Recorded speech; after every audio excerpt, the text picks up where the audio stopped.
So last time we were talking about the future of man.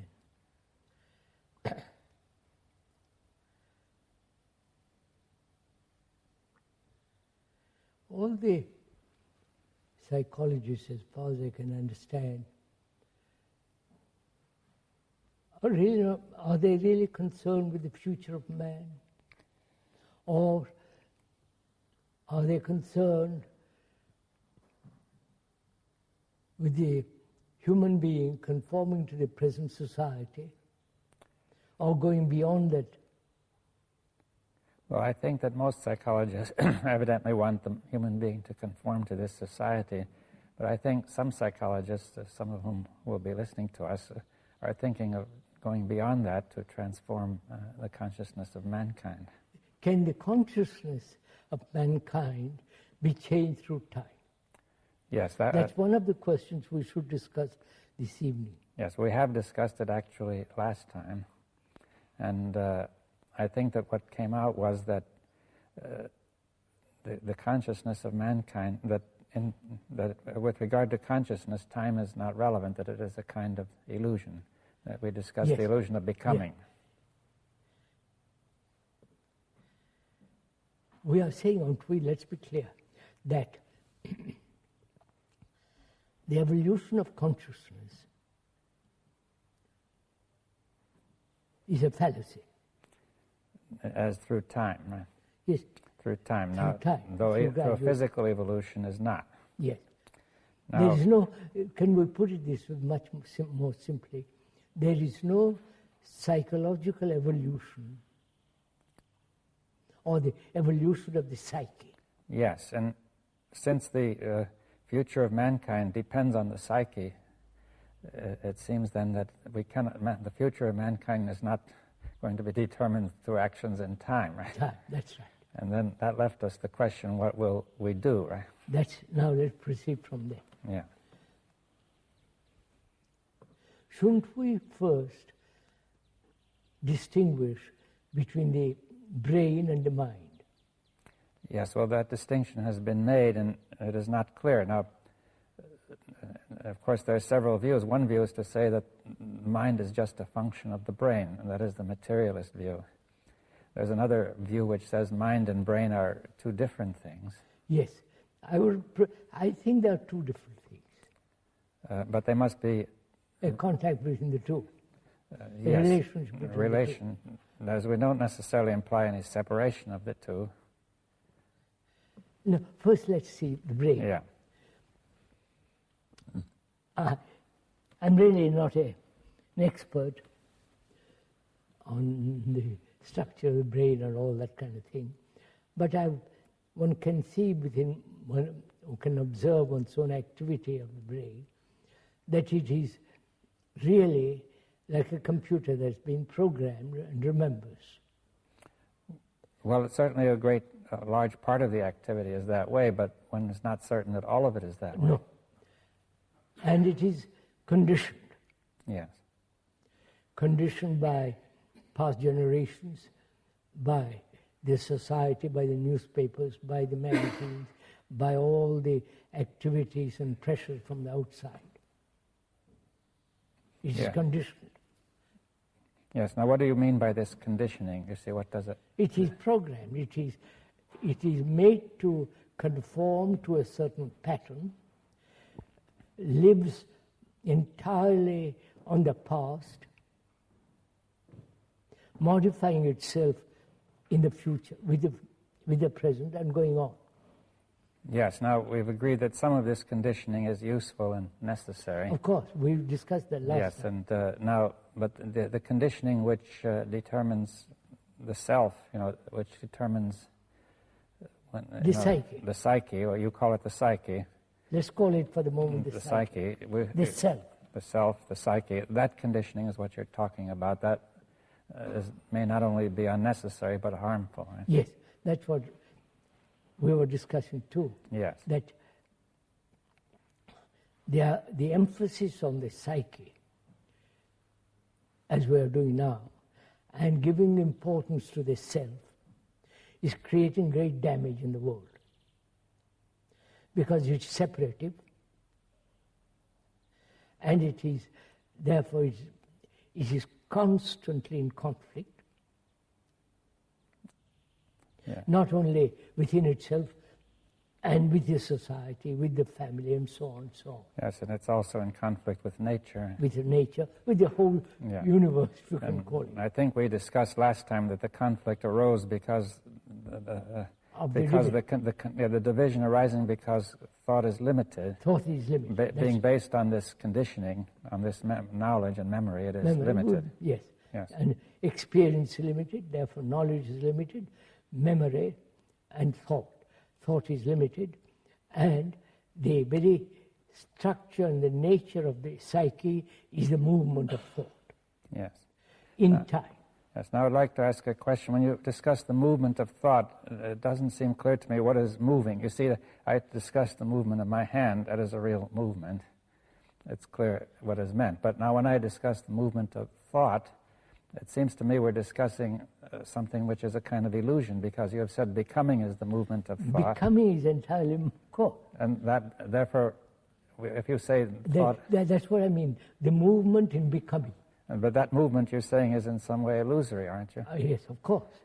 But it's rather like the movement on the screen, which is projected from the screen, cine camera. Yes. And we say that there's no objects moving across the screen, but the only real movement is the turning of the projector. Now, can we say that there's a real movement in the brain which is projecting all this, which is the conditioning? So that's what I want to find out. Let's discuss that a bit. Yeah. We both agree or see that the brain is conditioned. And we mean by that really it's been impressed physically. Physically as well and as chemically. Genetically as well as psychologically. Well, what is the difference of physically and psychologically? Psychologically, it is centered in the self. Right? Yes. And the constant assertion of the self is the movement, is the conditioning. Yes, but insofar as we experience it, that's an illusion, right? We said that's an illusion. But there is some real movement happening inside.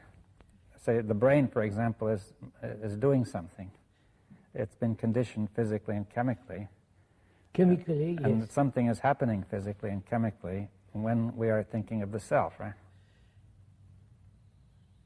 Are you asking rather, the brain and the self are two different things? No, I'm saying the self is the result of conditioning the brain. Yes. And the self is conditioning the brain. Yes, but does the self exist? No. But the conditioning of the brain, as I see it, is involving with an illusion which we call the self.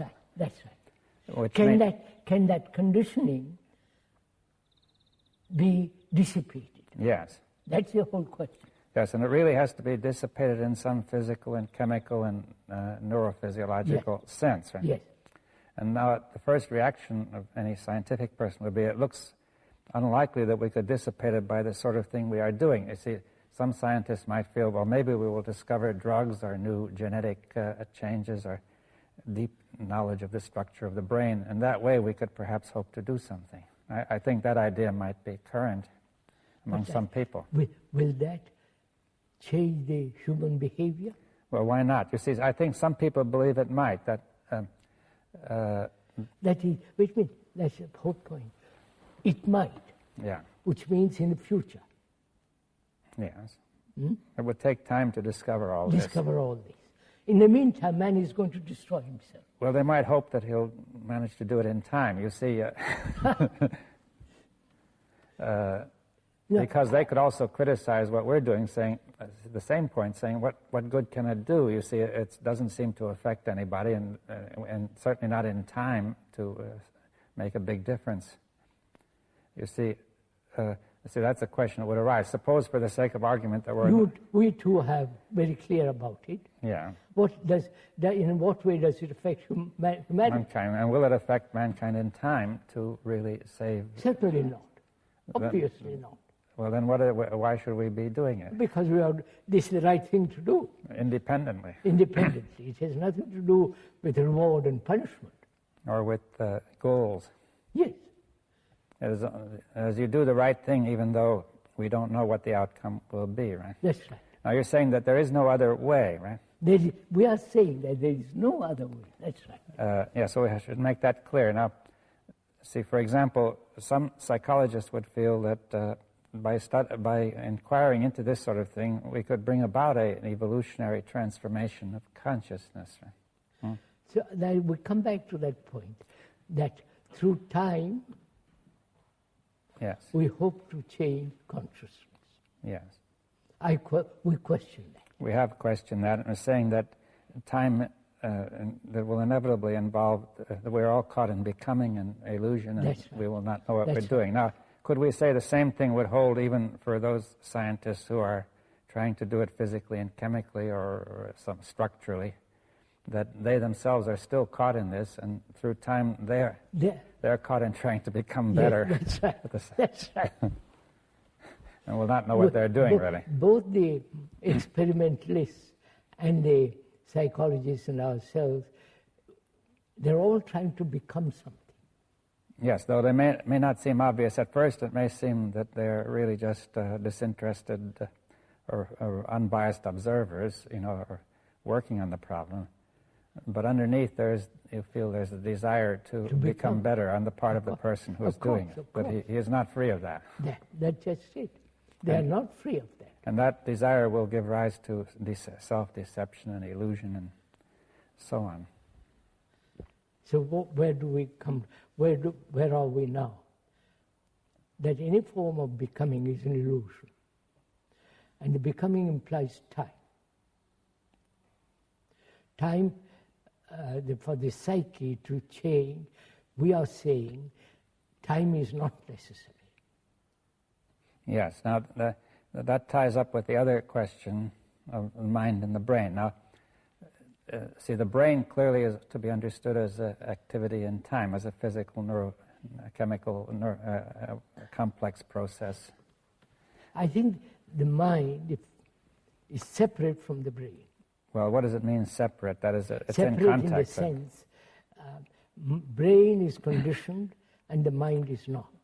Well, let's say the mind has a certain independence of the brain, is what you're saying, that even if the brain is conditioned, the other is not. Need not be conditioned. Now, on what basis do you say that?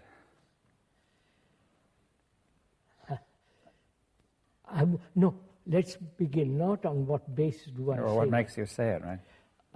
As long as one's brain or the brain is conditioned, it's not free. Yes. And the mind is free. Yes, that's what you're saying. Now, see, the brain not being free means it is not free to inquire in an unbiased way. And let's go inquire, what is freedom? Yeah. Freedom to inquire, as you point out, freedom to investigate, and it's only in freedom there is deep insight. Yes, that's clear, because if you're not free to inquire in any, if you are biased, then you're limited. Limited. In an arbitrary way, no? So, as long as the brain is conditioned, its relationship to the brain, to the mind, is limited. Yes, now we have the relationship of the brain to the mind here, yes. Or is it, and also the other way around, right? Yes. But the mind, being free, has a relationship to the brain. Yes. Now, we say the mind is free in some sense, not subject to the conditioning of the brain. Yes. Now, one could ask a question, what is the nature of the mind? For example, I could ask, is the mind located inside of the body, or is it in the brain? No, it's nothing to do with the body or the brain. Has it to do with space or time? Space, just a minute, space, wait a minute, has to do with space and silence. These are the two factors. But not time. Right? Not time. Time is belongs to the brain. All right, now what you say space and silence. Now, what kind of space? It is not the space in which we see light moving. Space. Let's look around the other way. Thought can invent space. Well, in addition, we have the space that we see, and thought can invent different kinds of space. And space from here to there. Yes, the space through which we move physically. Space also between two noises. Between two sounds. There's two sounds. Well, that's the interval, they call it. The interval, that would be called the interval between two sounds. Yes, interval between two noises. Or two noises. Right? Two thoughts. Two thoughts. Right? Two notes. Yes. Two space between two people. Yes, space between the walls. And so on. But that kind of space is not the space of the mind. You say it is not limited. It is I not didn't an want interval. to use the word limited. But I mean, it's implied. Yes. It's not the nature of being bounded by something. No, it is not bounded by the psyche. By the psyche. Is it bounded by anything? No. No. Now, the psyche, you say, is bounded because we've said it is limited, and so on right now. So can the brain, that's what I want to find out, discuss rather, talk over. Can the brain, with all its cells conditioned, can those cells radically change? Yeah, well, we've often discussed, you say, it's not certain that all the cells are conditioned. For example, some people think that only a small part of the cells are being used, and the others are rather just not being inactive, dormant. At all. Yeah.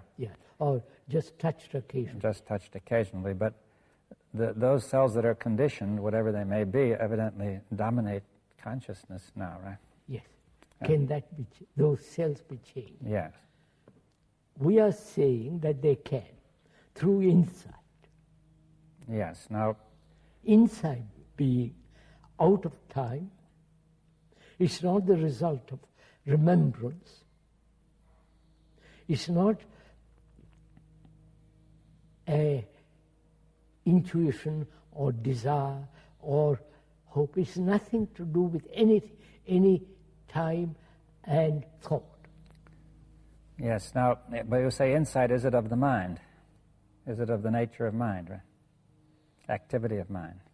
Yes. Right. Now, therefore, you're saying mind can act in the matter of the brain. Yes. We said that earlier. Yes, but we have to. But you see, this is a difficult point. You see, how mind is able to act in matter. It is able to act on the brain. Say, for instance, take any crisis or any problem. Problem is, at the root meaning of it, as you know, is something thrown at you. And we meet it with all the remembrance of the past, with a bias and so on. And therefore the problem multiplies itself. Mm-hmm. You may solve one problem, in the very solution of one problem, of that particular problem, other problems arise, as they are doing in politics and so on, right? Now, to approach the problem,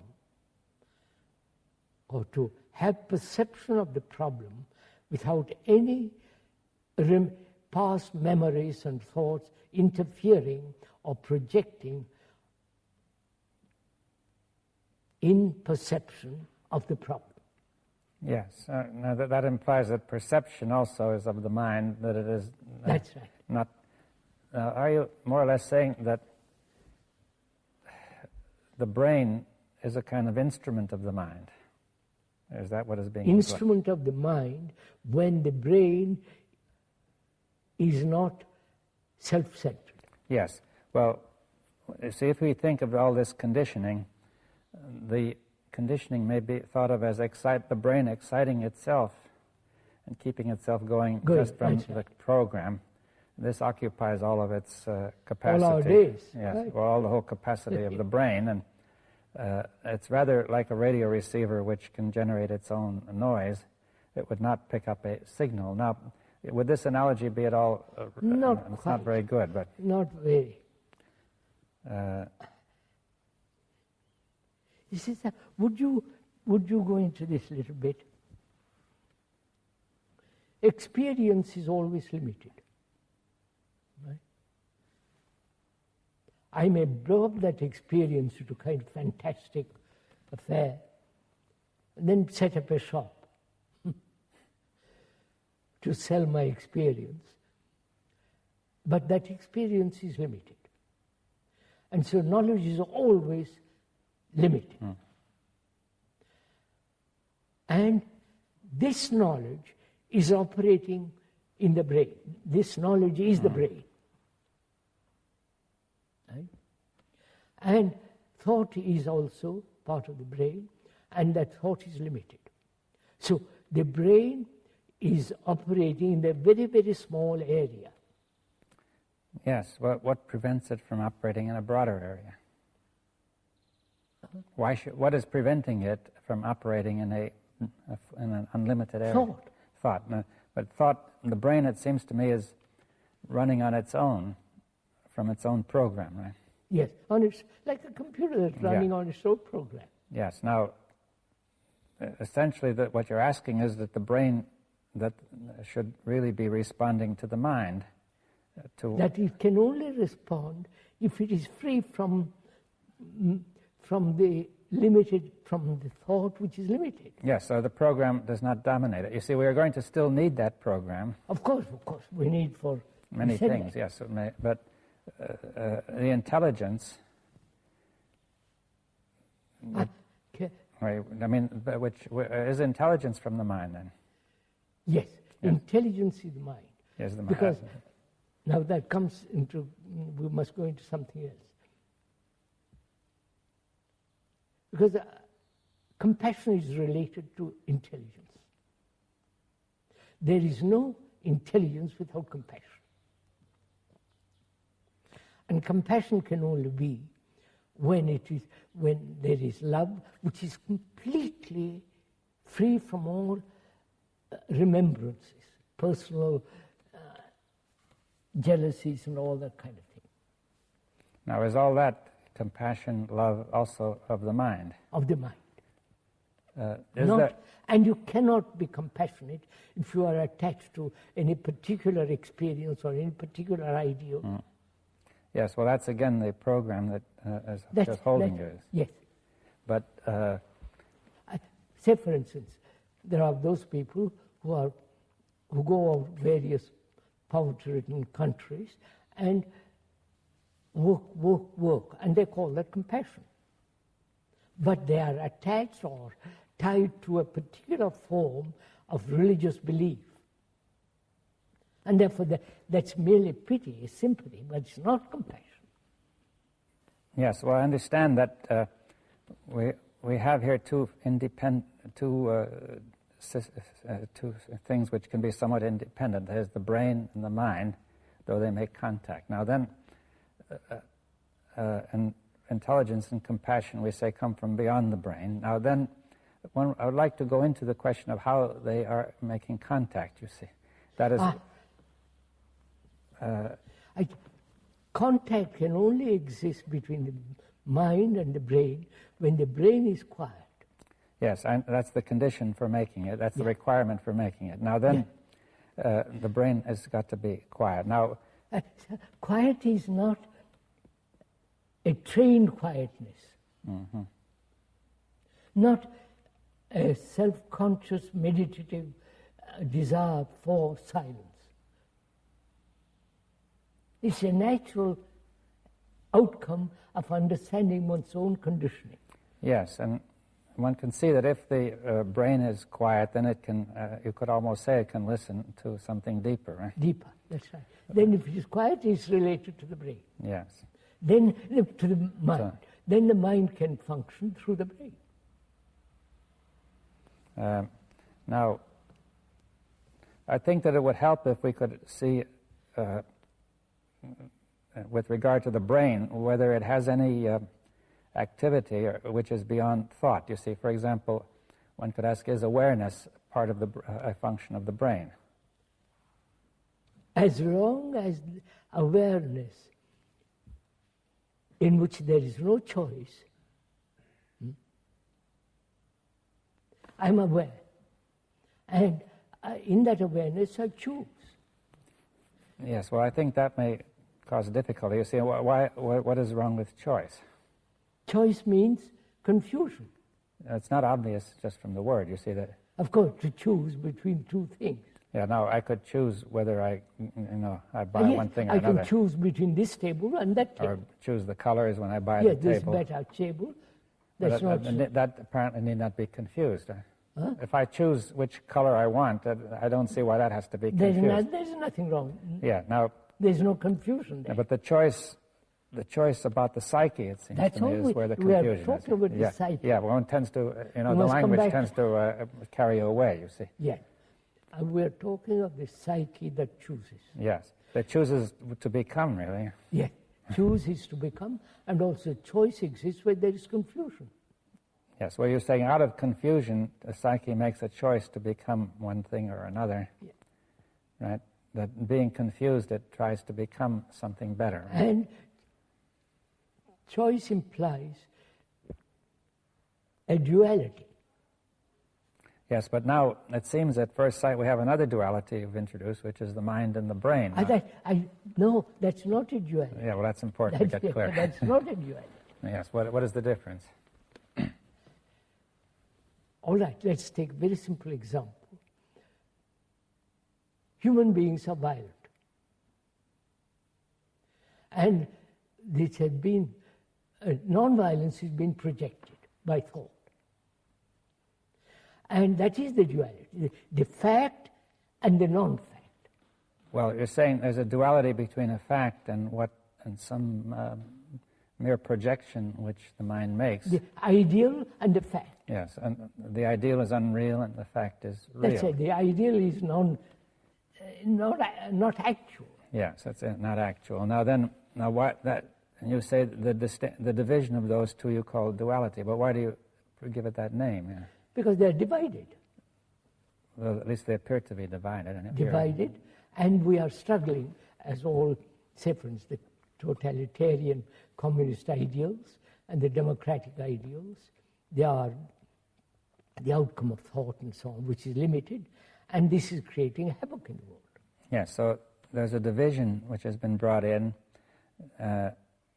but I think we were discussing in terms of dividing something which cannot be divided, right? We're trying to divide the psyche. Right? Violence cannot be divided into non-violence. Yeah, and the psyche cannot be divided into violent and non-violent. That is it is what it is. It is what it is. So if it's violent, it cannot be divided into a violent and a non-violent part. Right? So that's very good. So can we remain with what is, not with what should be, what must be, and invent ideals and all the rest of it? Yes, but could we return to the question of the mind and the brain now? That we're saying that is not a division. Oh no, that's not a division. They are in contact, is that one? We said there is contact between the mind and the brain when the brain is silent and has space. Yes, so we're saying that the mind actually, although they're in contact and not divided at all, there can be an independent, the mind can still have a certain independence of the conditioning of the brain. Now careful, sir. Yeah. Careful. Let's see. Suppose my brain is conditioned, being programmed as a Hindu. And I function, act, my whole life is conditioned by the idea that I'm a Hindu. Mind, obviously, has no relationship with that condition. Now, when you're using the word mind, it means it's not my mind, or... Oh, mind.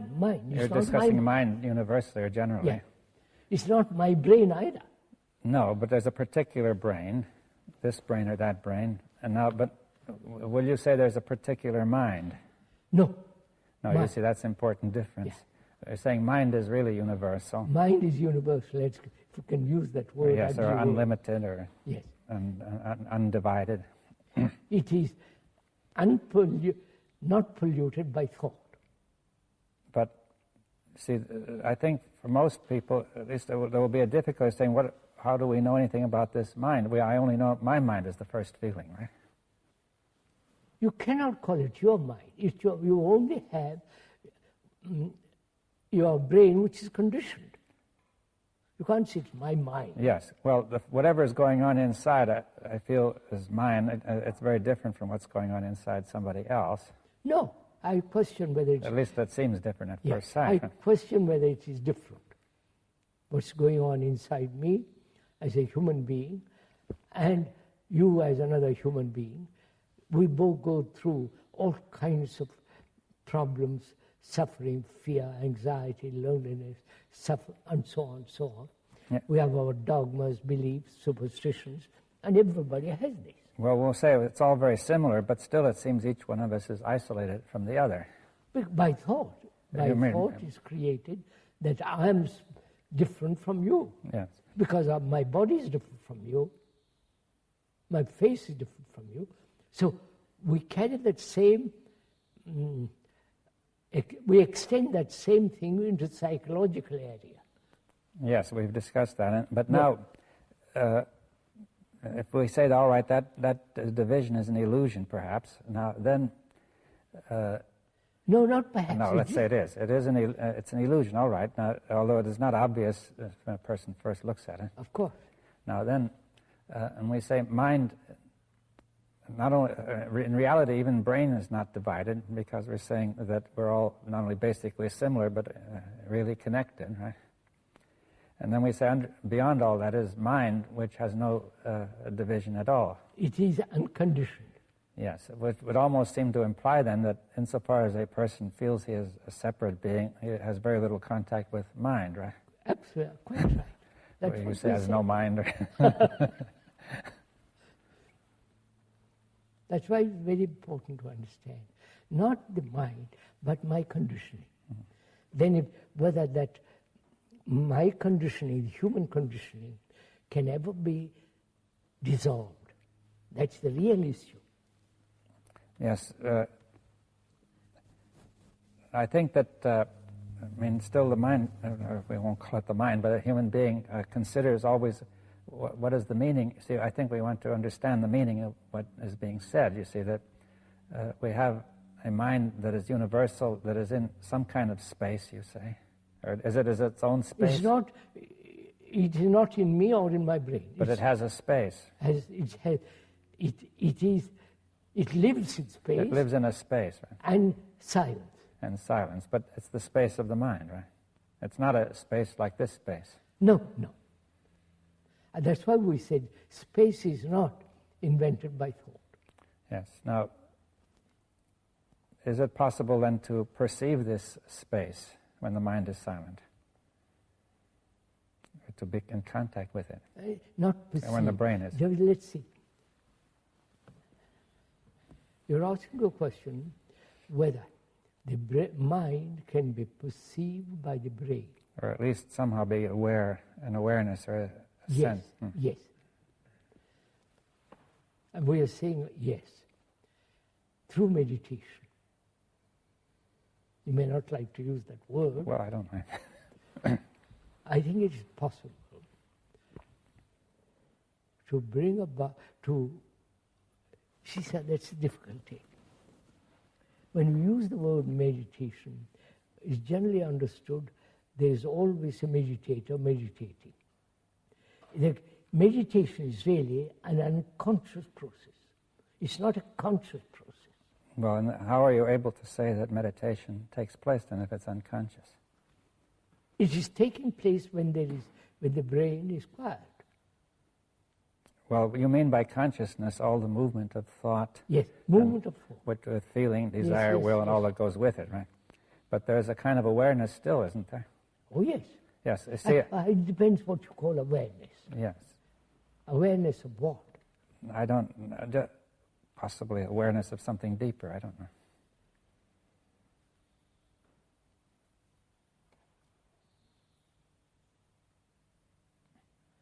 See, again, when we use the word dipa, it's a measurement. I know, I would use. Well, let's not use that, but let's say that some kind of the brain is not. See, there's a kind of unconsciousness which you're simply not aware of at all. A person may be unconscious of some of his, his problems, his conflicts. Let's go at it a little bit more. If I do something consciously, it's the activity of thought. Yes. Right? Yes, it's thought reflecting on itself. It's the activity of thought. Now, if I consciously meditate, practice, do all this kind of what I call nonsense, then you are making the brain conform to another series of patterns. Yes, it's more becoming. It's more of becoming. That's right. Yes, you're trying to become better. There is no illumination by becoming. You can't be illumined, if I can use that word, by saying I'm going to be a chief. Yes, but now it seems very difficult to communicate something which is not conscious, you see. That's the difficulty. But it's not just being knocked out, or a person is unconscious if he's knocked out too, but you don't mean that. No. Or under anesthetic, or... No, let's put it that way.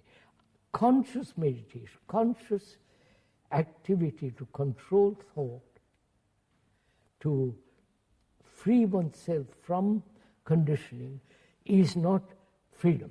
Yes, I think that's clear, but now it becomes very unclear how to communicate what else, you see that. Wait a minute, how can I tell, you want to tell me what lies beyond thought? Or when thought is silent. Silent. What words would you use? Well, I suggested the word awareness. Or what about the word attention? I don't know. Attention is better for me. Yes.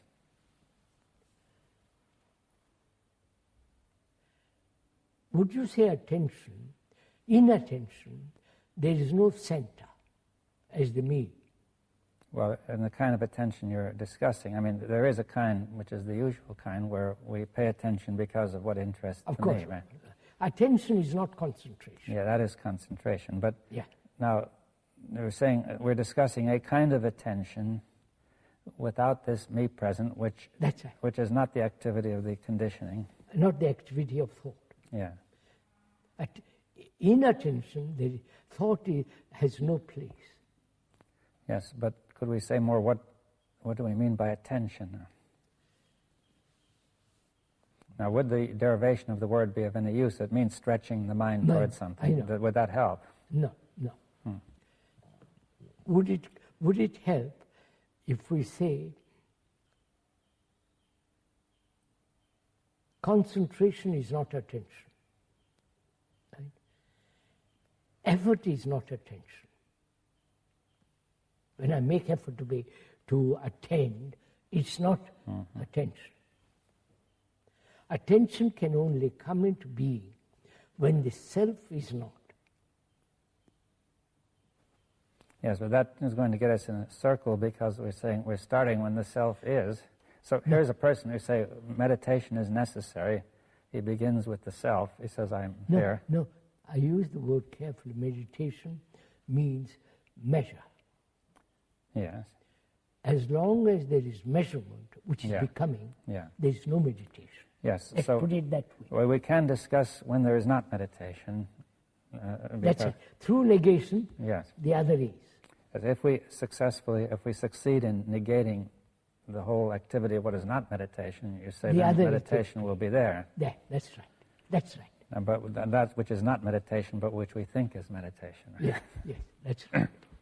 That's very clear.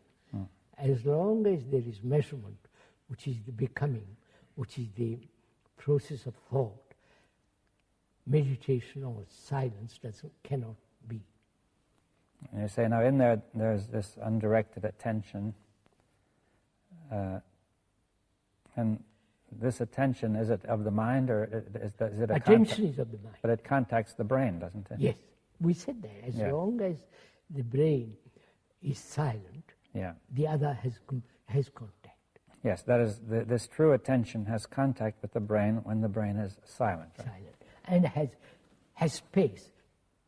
What is the space? The brain has no space now because it's concerned with itself, it's programmed, it is self-centered, and it is limited. Yes. Now, would you say the brain, in addition, the mind is in its space? Now, does the brain have a space too? Limited space. A limited space. Of course, thought has a limited space. But still, but when thought is absent, does the brain have a space? That's right. Does it? Brain has space, yes. Unlimited? No. It's only mind has unlimited. Ah. I can have, my brain can be quiet over a problem which I've thought about, and I suddenly say, well, I won't think any more about it, and there's a certain amount of space. In that space, you solve the problem. Yes. Now, if the mind is silent, and is not thinking of a problem, then there's still the space is limited, though. Yes. But it is open to the other, to the attention. Now, would you say the mind, through attention or in attention, and the mind is contacting the brain? Yes. When the brain is not inattentive. So what happens to the brain? What happens to the brain, which is to act, right? Which is to wait. Let's get it clear. We said intelligence is born out of compassion and love. That intelligence operates when the brain is quiet. Yes. Does it operate through attention? Of course. Yes. So attention seems to be the contact. Attention. Actually, is the contact. Attention, as we said too, attention can only be when the self is not. Yes. All right. Now, you say that the love and compassion are sort of the ground far, and out of this comes intelligence. The intelligence through attention. Functions through the brain. And this intelligence. So let's say there are two questions. One is the nature of this intelligence, and the second is what does it do to the brain? You see. Yes. So let's see. That is, we must again approach it negatively. Love is not jealousy and all that. Love is not personal, but it can be personal. Well, then it's not what you're talking about. Yes. Love is not my country, your country, my God, I love my God. No, it's not that. Well, if it's from a universal mind. That's why I say love is something, it has no relationship to thought. Yes, and to particular, it does not start in the particular brain, right? Originate in the particular brain. Right? It's not my love. Yes. When there is that love, out of that there's compassion and there's intelligence. Yeah. Now this intelligence, right? We have the nature of this intelligence. That is what this intelligence is able to, if I could use the word understand deeply. I don't feel what. No, not understand. Well, what something. Wait, let's look at it. Let's see. What will it do? Does it perceive? Through perception it acts. Yes. Now, what is that? But see, perception of what? Perception. Now let's discuss perception. Mm-hmm. There can be perception only when it's not tinged by thought. When it's not tinged or when there is no interference from the movement of thought, there is perception, which is direct insight into a problem. Yes. Now, or into human complex. Yeah. Now, this perception originates in the mind. does the perception originate in the mind? Let's look at it.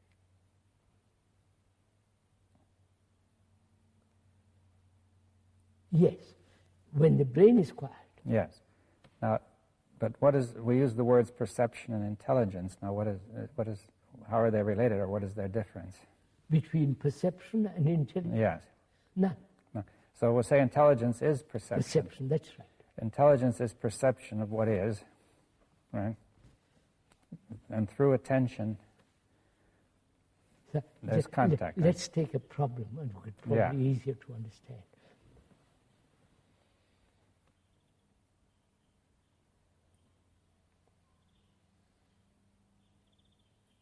Take a problem of suffering.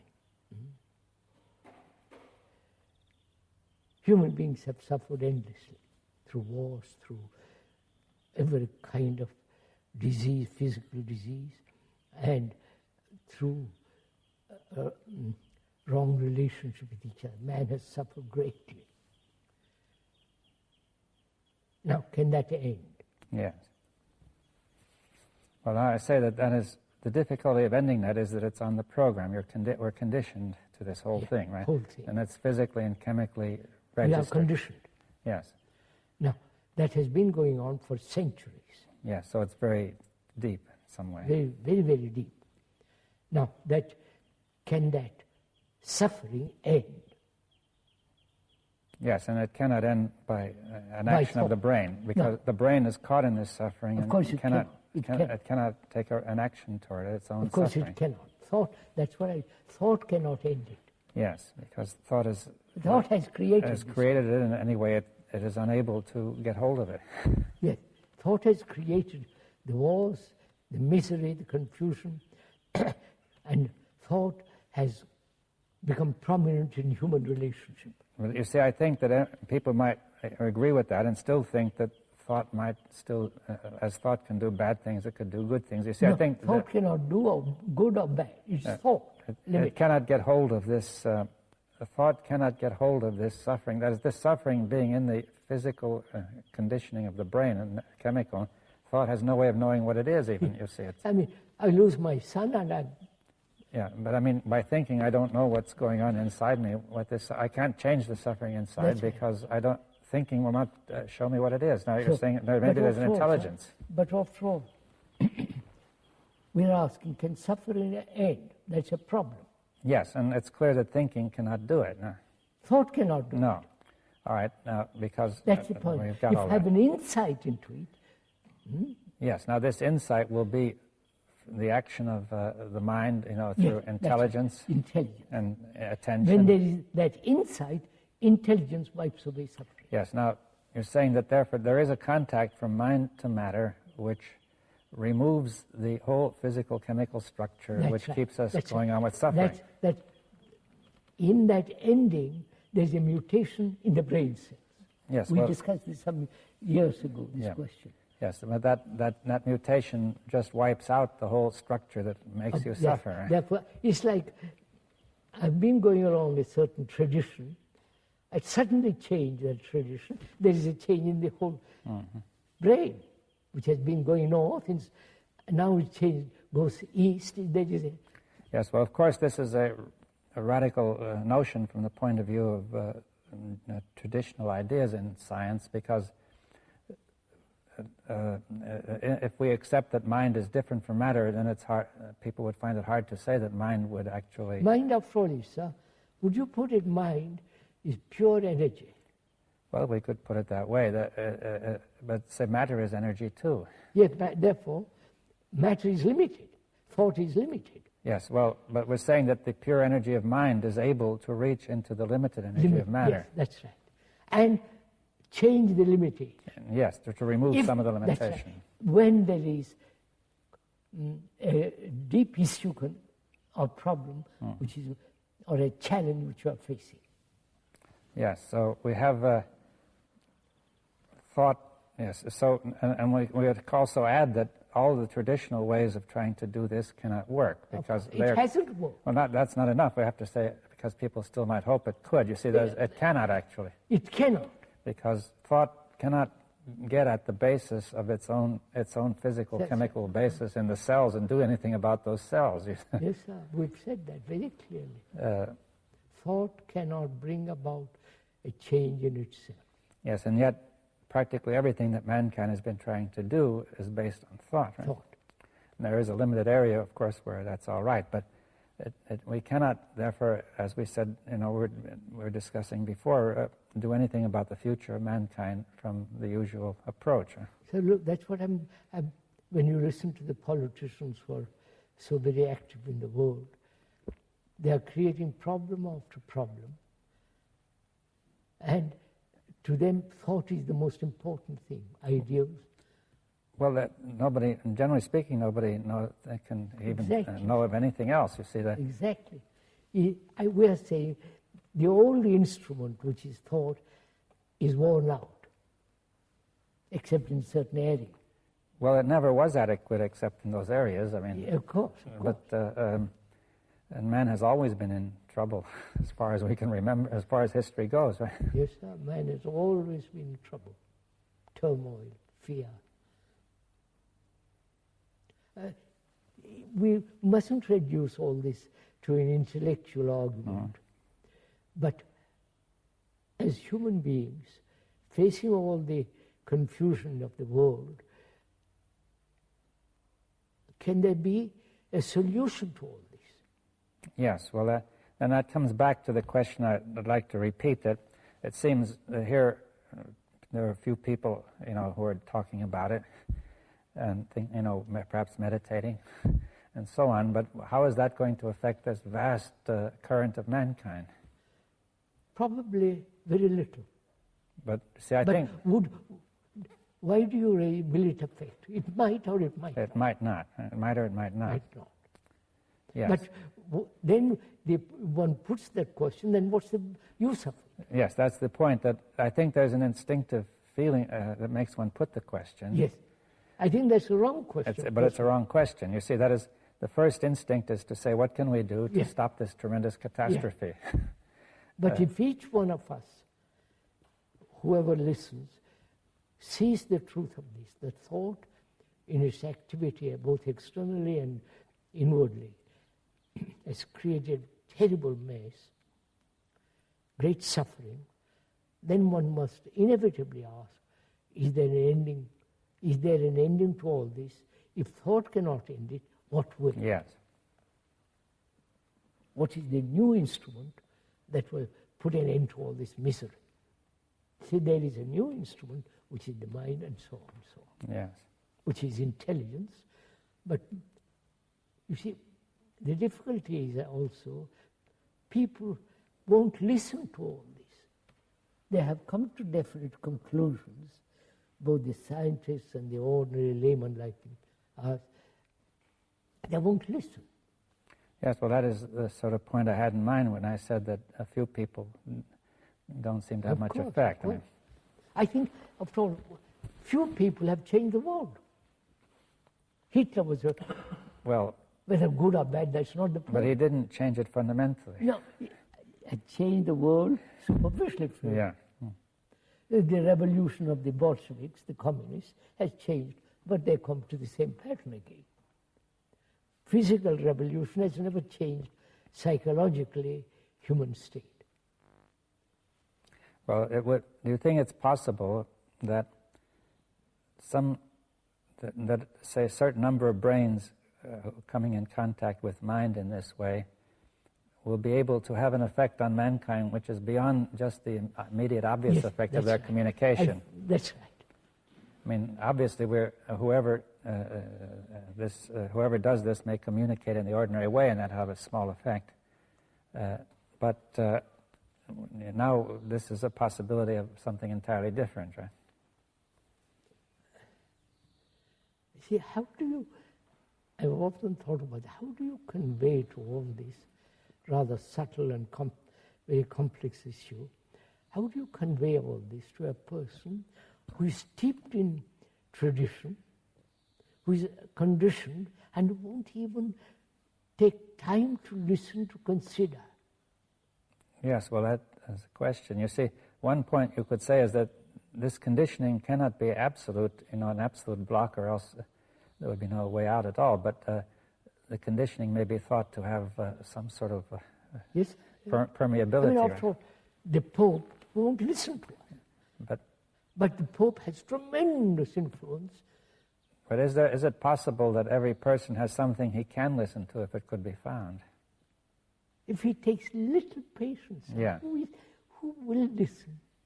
The politicians won't listen. The yeah. idealists won't listen. The totalitarians won't listen. The deeply steeped religious people won't listen. So perhaps, sir, that's the whole point. So-called ignorant person, not highly educated and conditioned in his profession, career, money, the poor man who says, I'm suffering, please let's end that. Well, but he doesn't listen either, you said. He wants to get a job, Yeah, of course. He said, feed me first. We have been through all this for the last 60 years. The poor man won't listen, the rich man won't listen, the learned won't listen, and the deeply dogmatic religious believers don't listen. So that perhaps it's like a wave in the world, it might catch somebody. I think it's a wrong question to say, does it affect? Yes, all right. We say that brings in time, and that's becoming, it brings in the psyche in the process of becoming again. But if you say it must affect mankind.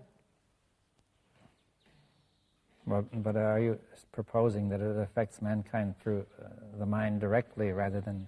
Yes. That we're taking very seriously this... It may not show immediately in action.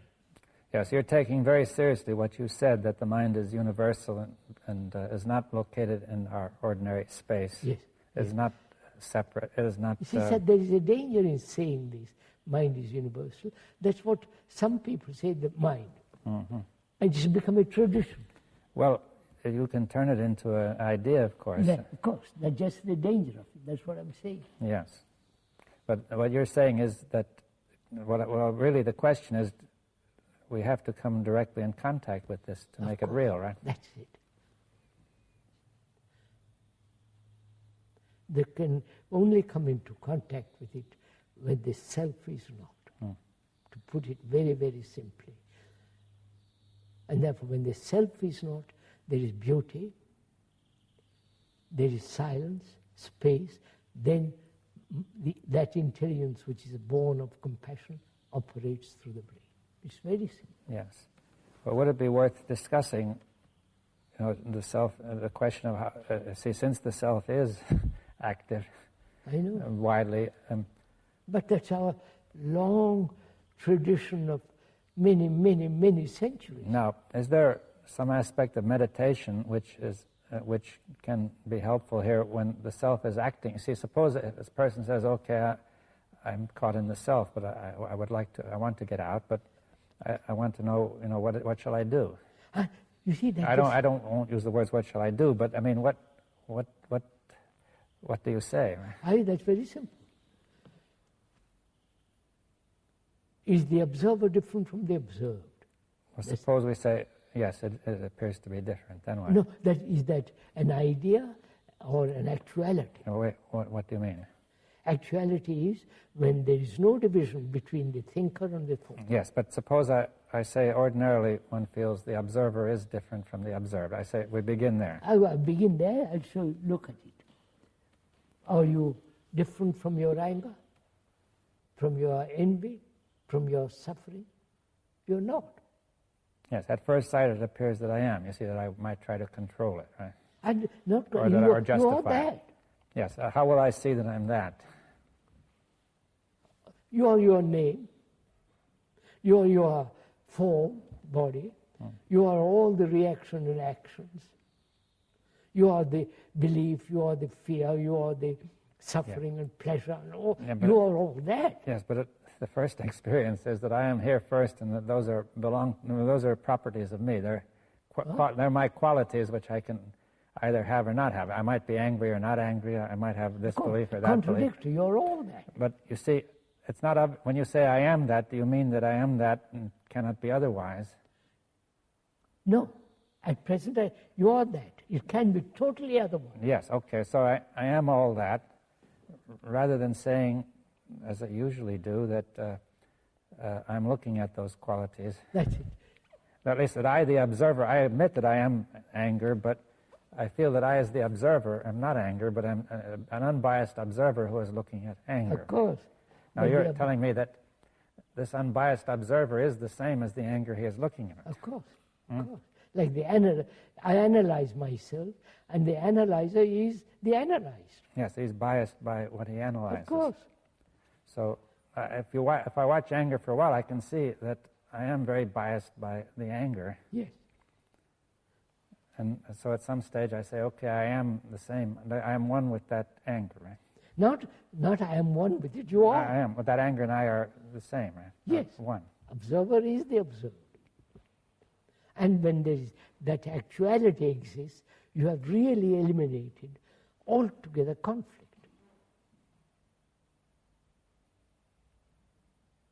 Conflict exists when I am separate from my quality. Yes, that's because if I believe myself to be separate, then I can try to change it. But Change it, since I am control that, it. it's that trying to change itself and remain itself at the same time. Right. That's right. But when the quality is me, the division has ended. Right? Yes, well, when I see that the quality is me, then there's no point to the whole thing. No, right? no. Right. What happens before the quality is not me? Yes. Then in that there is conflict, either suppression, escape, and all the rest of it, which is a wastage of energy. When that quality is me, there is all that energy which has gone, which has been wasted, is there to look, to observe. Yeah, but why does it make such a difference to have that quality being me? I'm showing you. Yes. Well, It makes a difference when there is no division between the quality and me. yes, but when there's no perception of a difference, That's right. then the mind does not try to fight itself. Yes. Hmm? Yes. If there's an illusion of a difference, the mind must be compelled to fight against itself. Yes. The brain. Yeah, the brain fights against itself, right? That's right. And on the other hand, when there's no illusion of a difference, the brain just stops fighting, right? Fighting, and therefore you have the tremendous energy. Yes, the brain's natural energy is released. Yeah. And when there is, which means energy means attention. Yes. Well, you say the energy of the brain allows for attention. For that thing to dissolve. Yes. Well, wait a minute, because we said before attention was a contact of the mind and the brain. Now, but the brain must be in a state of high energy. That's right. To allow that contact. Right. That's the same thing. Yes. I mean, a brain which is low energy cannot allow that contact. But most of us are low energy because we are so conditioned.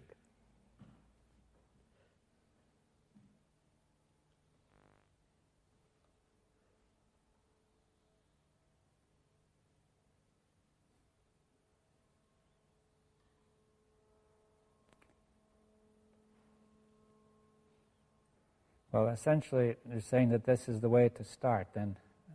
Yes, sir. Start simply. Yes. Start with what is, what I am. That's why self-knowledge is so important. Self-knowledge is not an accumulated process of knowledge which then looks at. It's a constant learning about oneself. Yes, well, if you call it self-knowledge, then it's not knowledge of the kind we talked about before, which is conditioning. That's right. Knowledge conditions. But you're saying that self-knowledge of this kind is not conditioning. But why do you call it knowledge? Is it a different kind of knowledge? Yes. Knowledge conditions.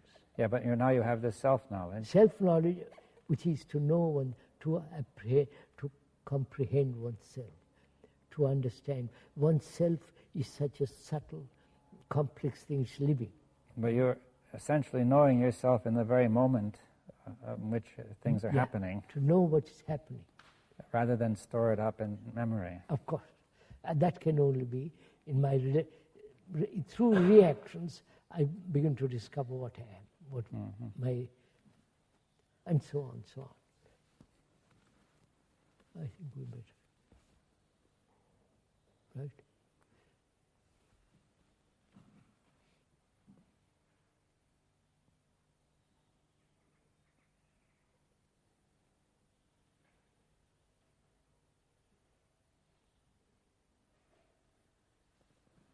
You're going tonight.